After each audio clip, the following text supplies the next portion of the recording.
박사이장입니다. 자, 오늘은 뱃살에 대해서 얘기해 볼게요. 솔직히 제가 왜 남의 뱃살 걱정할 처지는 아닙니다. 저 이 뱃살 좀 떼가지고 이렇게 저작거리에 가서 대끔 팔고 싶은데요. 제 뱃살도 장난 아니죠. 저도 나이 먹고 있으니까. 그리고 저는 어릴 때부터 통통했기 때문에 이 뱃살을 숙명처럼 안고 있는데요. 문제는 이 뱃살이 어디에 있느냐, 피하에 있느냐, 내장에 있느냐, 이 차이가 크거든요. 피하, 피부 밑에 있는 지방은 혈액 검사로 안 나와요. 그리고 나쁜 지방이 아니에요. 문제는 내장 지방. 이 내장 지방은 혈액 검사로 나오죠. 중성지방, T가 이렇게 많다. 이렇게 해서 빨간불, 대사성 질환의 아주 위험인자. 그래서 꼭 관리해야 된다. 이렇게 말을 하잖아요. 그래서 많은 사람들이 뱃살을 타파하기 위해서 노력을 하죠. 자, 그런데 여러분들이 이젠 잘 아시잖아요. 고기를 먹어서 살이 찌는 게 아니라 탄수화물을 먹어서 살이 찌는 거다. 이건 이제 너무 많이 아시죠.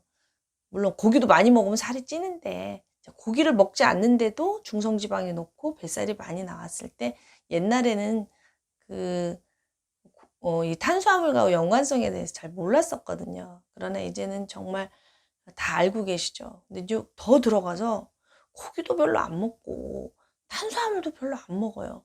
그런데도 뱃살이 많이 나오는 사람들이 있어요. 되게 좀 억울해 하시거든요. 그리고 먹는 것뿐만이 아니라 운동도 정말 열심히 하는 거예요.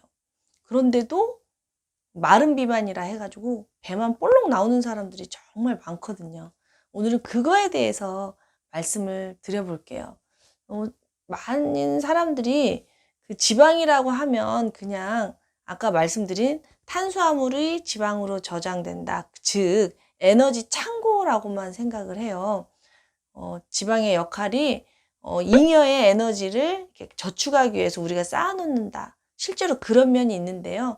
가장 중요한 역할이 그러겠죠. 두 번째는 이 지방이 호르몬을 만들어내는 역할을 합니다. 깜짝 놀라시지 않았어요? 저는 이거 공부하면서 되게 재밌었거든요. 우리 몸이 어떤 위기 상황이 되잖아요. 그러면 에너지원이 많아야 될 거 아니에요. 실제로 저처럼 좀 통통한 사람이 질병에 노출되었을 때 질병을 이겨내는 확률이 훨씬 높대요. 마른 사람보다는 통통한 사람이 훨씬 질병에 유리하다는 거죠. 그래서 우리가 어떤 스트레스 상황이 있잖아요. 정신적인 스트레스든 육체적인 스트레스든 환경적 스트레스든 우리 몸은 그 구분을 못해요.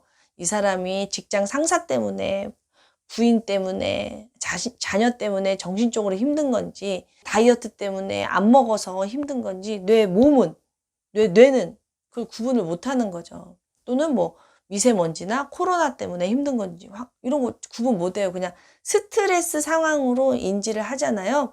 그럼 우리 몸은 이제 위급 상황인 거죠. 스트레스는 빨간불 걸린 거예요. 우리 나라로 치면 전시인 거죠. 전쟁 상태인 거죠.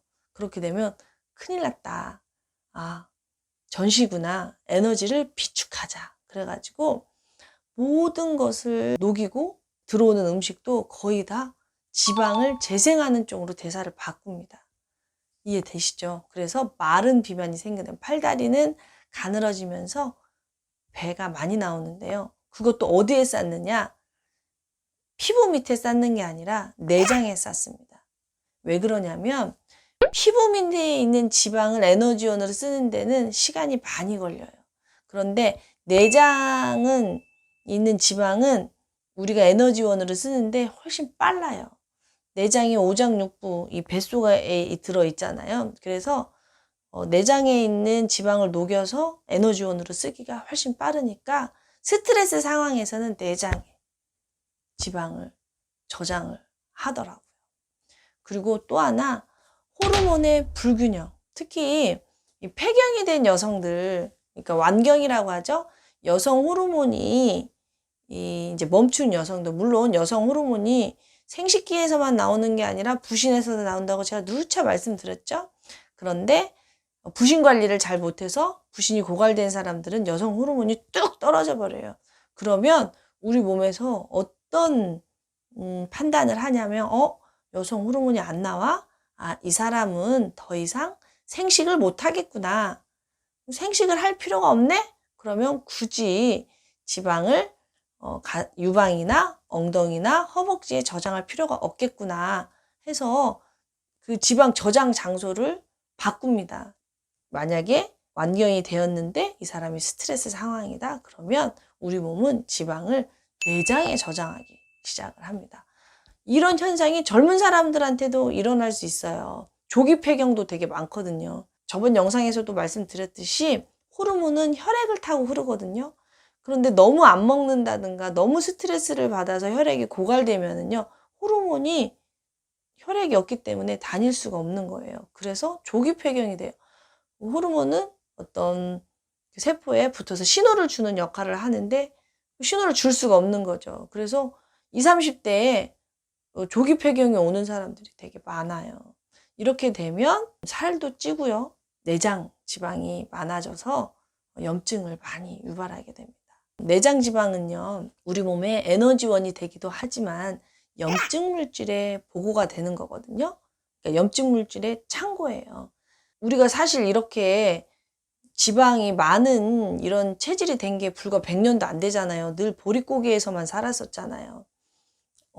이렇게 많이 먹어본 적이 없었죠. 그래서 우리 몸은 지방이 어느 정도 우리가 쌓이는 그 선을 넘어버리잖아요. 그러면 이렇게 지방이 많이 쌓이는 거는 전시 상황이구나, 스트레스 상황이구나 라고 인식을 해서 지방에서 염증 물질을 뿜어내기 시작합니다. 그래서 적당한 지방은 아디포넥틴이라는 건강한 호르몬을 만들어내서 우리 몸을 에너제틱하게 만드는데, 이 지나치게 지방이 많아져 버리면은 아디포카인이라고 오히려 염증 물질을 만들어내는 거죠. 그래서 뭐든지 선을 넘으면 안 되는 것 같아요. 자, 이해되세요? 비만으로 인해서 염증 물질이 많아지기도 하고요. 염증 물질이 또 많아지면 우리 몸은 위급 상황으로 생각을 해서 지방세포를 키웁니다. 그러니까 악순환이 되는 거예요. 비만해서 염증이 많아지고 염증이 많아지니까 비만해지고. 그래서 이 비만의 늪에서 벗어나기가 정말 힘들어요. 질곡이라고 하죠. 오만 방법을 다 해도 비만을 벗어나기 힘든 이유가 바로 이 염증 때문이라는 거. 그러니까 이제 옛날에 방송을 같이 했던 박용우 선생님이 그런 얘기 많이 했었거든요. 비만해서 몸이 나빠지는 게 아니라 몸이 나빠져서 비만이 되는 거다. 즉, 비만해서 비만세포에서 염증을 내보내는 게 아니라 염증이 있음으로써 비만이 오는 거다. 근데 저는 이게 닭이 먼저냐 달걀이 먼저냐 이런 생각이 들더라고요.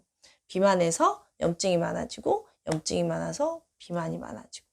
그래서 여러분들께서 이 비만에서 벗어나시려면 반드시 염증을 잡으셔야 됩니다.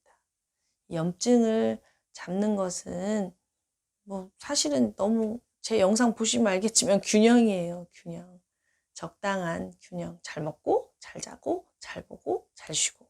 이렇게 되면 염증 물질이 생길 일이 없거든요. 생긴다 하더라도 내 몸에서 스스로 잘 없애주니까.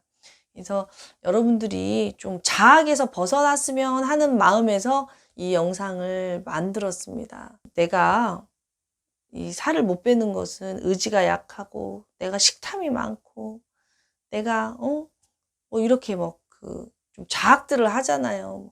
나는 못났어, 막 못생겼어, 막 이러는데 그게 아니고요. 비만은 우리 몸에서 보내는 신호다. 이렇게 받아들이고 이 균형을 어떻게 잡아서 건강해질까? 이런 건강한 고민을 하는 것이 바로 스트레스를 덜 나오게 해서 비만의 늪에서 훨씬 잘 빠져나올 수 있게 도와준다. 라는 생각이 들고요. 이제 체형의 다양성도 중요하겠죠. 현대인들은 너무 스키니한 몸매를 좋아하는데요. 사실 저는 제 몸에 대해서 크게 불만이 없습니다. 제가 좀 통통한 편이기는 한데 이 통통하기 때문에 그 많은 일정을 무리 없이 해결할 수 있다고 생각하거든요. 그래서 저는 제 몸을 되게 존중하고 사랑해주는 편이에요. 먹고 싶으면 먹고 자고 싶으면 자고 이제 이런 식으로 하면서, 물론 저도 관리를 하죠.